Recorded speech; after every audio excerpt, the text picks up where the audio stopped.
আজকে আমাদের নেতা বিএনপি দীর্ঘদিন প্রবাসী যিনি আছেন একজন চেয়ারম্যান তারেক রহমান যে সম্মেলনের আয়োজন করা হয়েছে তারই একটি সভায় সভাপতি রবিন আপনারা বসেন, দয়া করে বসেন। ঢাকা মহানগরীর অধিবেশনের স্তরের নেতৃবৃন্দ, আমার ভাই ও বোনেরা, আসসালামু আলাইকুম। আজকে প্রায় 17-18 বছর পর বাংলাদেশে কে ফেরত আসতেছে? বাংলাদেশে গণতন্ত্র ফেরত আসছে, বুঝতে পারছেন? গণতন্ত্র ফেরত আসছে বাংলাদেশে। যেই গণতন্ত্র বিএনপির হাতে, দেশনেত্রী বেগম খালেদা জিয়ার হাতে বাংলাদেশে প্রতিষ্ঠিত হয়েছিল, যে গণতন্ত্র শহীদ রাষ্ট্রপতি জিয়াউর রহমান এই দেশবাসীর জন্য রেখে গিয়েছিলেন, তারই যোগ্য উত্তরসূরি যিনি দীর্ঘদিন কারাবাসের পর চিকিৎসার জন্য লন্ডনে গিয়েছিলেন। চিকিৎসা শেষে বিভিন্ন কারণে তিনি ফিরে আসতে পারেন নাই। আজকে সেই গণতন্ত্রকে সাথে নিয়ে আসছেন আমাদের নেতা তারেক রহমান, বাংলাদেশ ফেরত আসছেন, তাকে আমরা স্বাগত জানাবো, প্রাণ অভিনন্দন জানাবো। বাংলাদেশের প্রতিটি জনগণ তার এই আগমনের অপেক্ষায় আছে। আপনারা এবং আমরা ভাগ্যবান, তাকে আমরা অনেক কাছে থেকে ঢাকায় আমরা যারা বসবাস করি, আপনাদেরকে জানানোর অভ্যর্থনা জানানোর তো এই যে অভ্যর্থনা, এই জন্য ইতিমধ্যেই বিভিন্ন রকম কমিটি করা হয়েছে।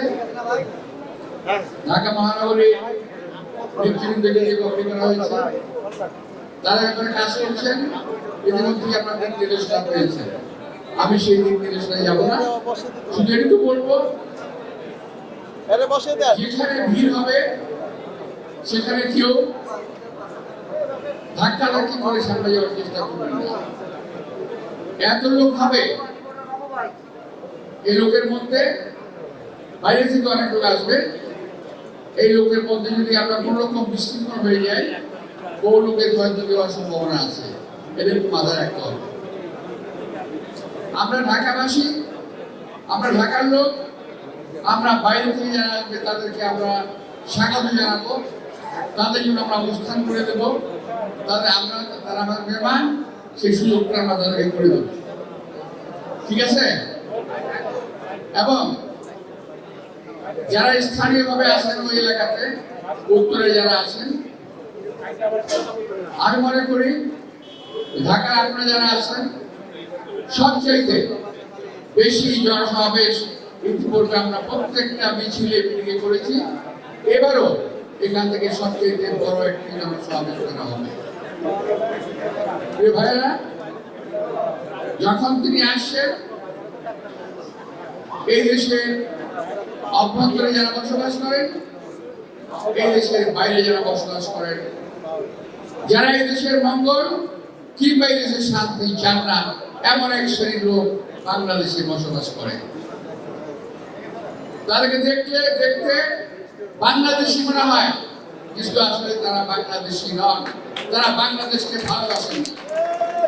তাদেরকে দেখতে মানুষের মতো মনে হয়, কিন্তু তারা মানুষ বেশি একটা শয়তান কিংবা অপরাধীদের তারা বসবাস করে এই দেশে জানা আছে। এই দেশের শান্তি কখনো তারা পছন্দ করে নাই। তারা পাকিস্তানকে পছন্দ করে নাই। 47 সালে পাকিস্তান আন্দোলনের বিরোধিতা করেছিল, 71 বাংলাদেশের বিরোধিতা করেছিল। এরপরে বহু ঘটনা আছে। আজকে তারা কিছুদিনের জন্য দমিত হলেও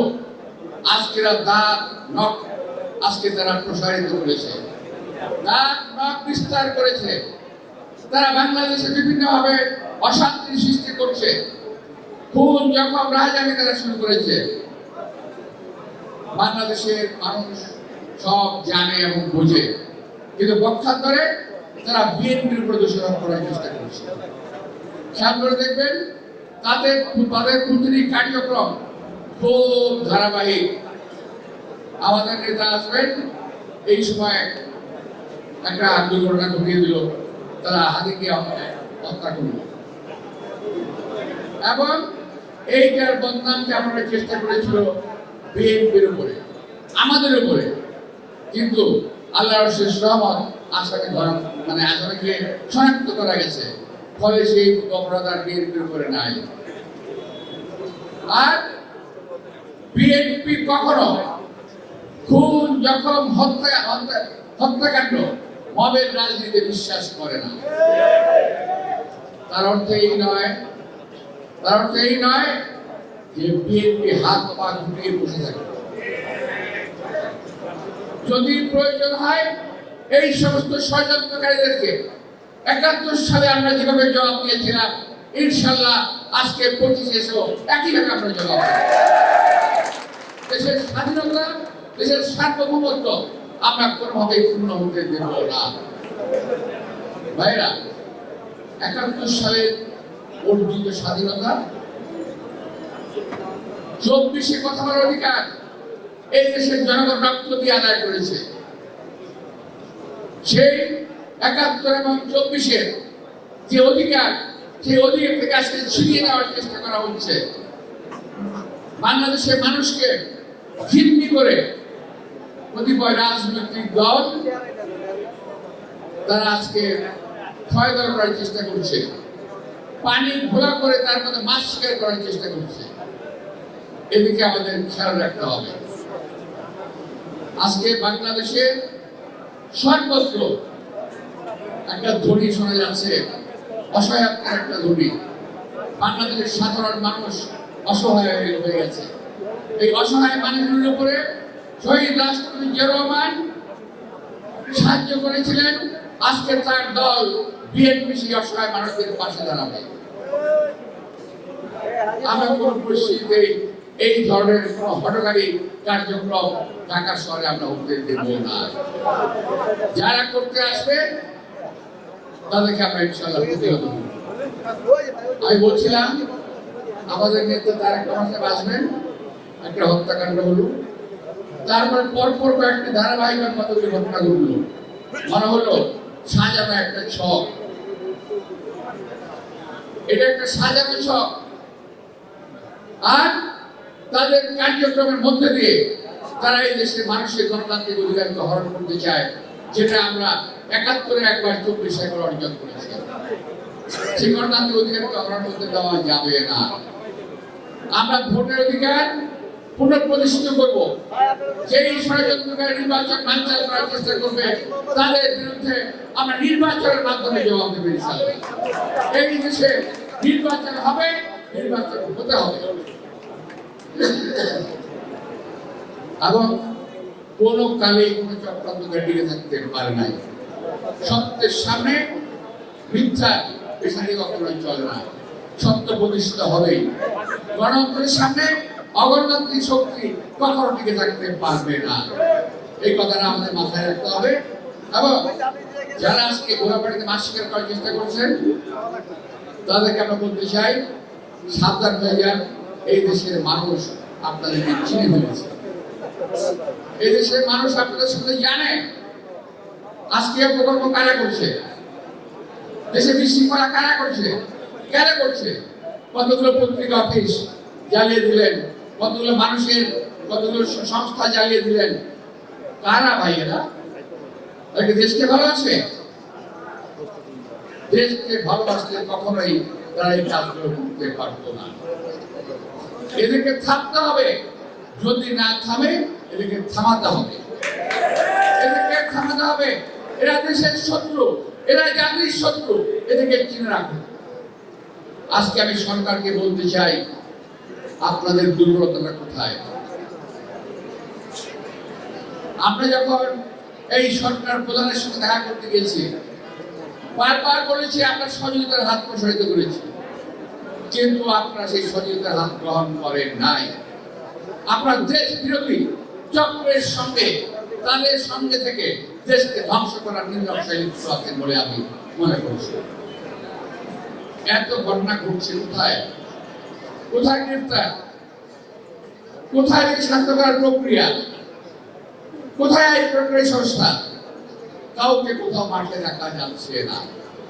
উপরন্ত বিএনপির উপর দোষারোপ করা হচ্ছে। বিএনপির একটাই কি দোষ?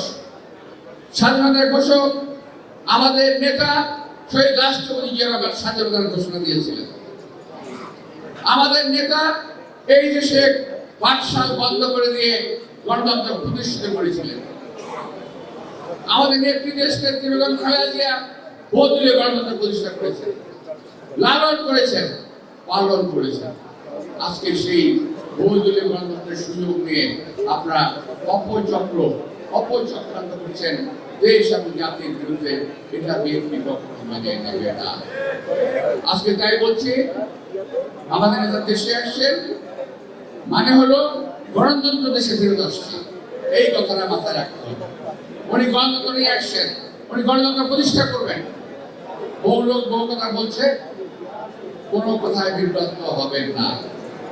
কিছু হলেই, কিছু একটা ঘটলেই বিএনপি, আরে ভাই বিএনপি তো দেশের স্বাধীনতার